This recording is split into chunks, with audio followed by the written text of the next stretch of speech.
Welcome to our podcast discussion on the recent stir in royal circles, Kate Middleton's alleged doctored photo scandal versus the enduring controversy around Princess Diana. I'm excited to jump into this. So what's really at the heart of this scandal? Essentially, we're looking at how a modern twist on photo editing has put Kate under the microscope. The alleged fake UK Mother's Day photo, which was extensively edited after her abdominal surgery, has sparked lots of theories.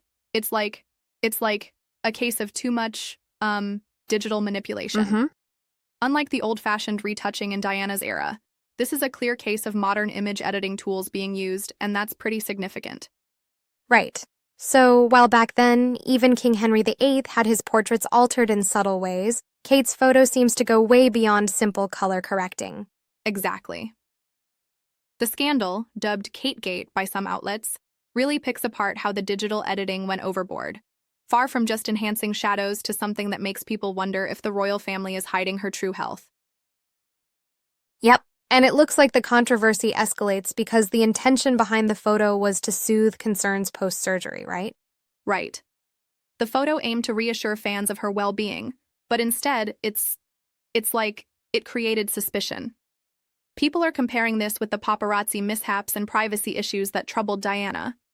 Though for Diana, no digitally manipulated photos ever emerged was the case.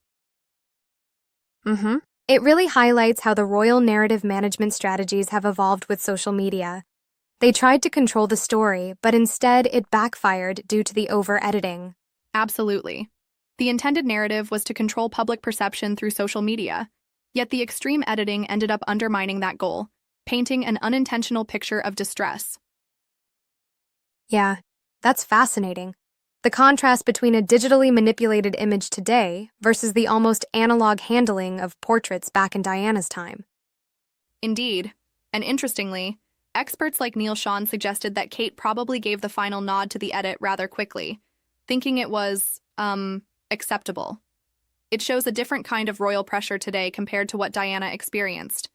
But don't you think it might be a bit harsh to directly compare the two? After all, the technological and media landscapes are worlds apart. That's a fair point.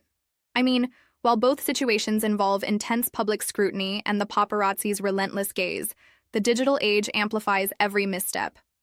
Diana dealt with live, raw media, but Kate's reality is constructed and distorted by modern tech. Right. It's almost ironic how the efforts to create a perfect image can throw everything into a spiral. Exactly. It's a fascinating study in how the pursuit of an ideal public image can backfire in our digital era, highlighting not just technological differences, but also varying pressures and expectations from the public. Yeah, really well put. This really gives us a lot to think about regarding tradition versus modernity in managing celebrity images. Definitely. And it invites us to reflect on how our perceptions are shaped, sometimes even manipulated, by behind-the-scenes decisions, the kind that even an edited photograph can open up debates spanning decades. Exactly. Thanks for the insightful chat. It certainly sheds light on the deeper layers behind those glamorous pictures. Always a pleasure diving into these topics. Royal scandals bring out a lot about our own relationship with media and truth. Catch you next time.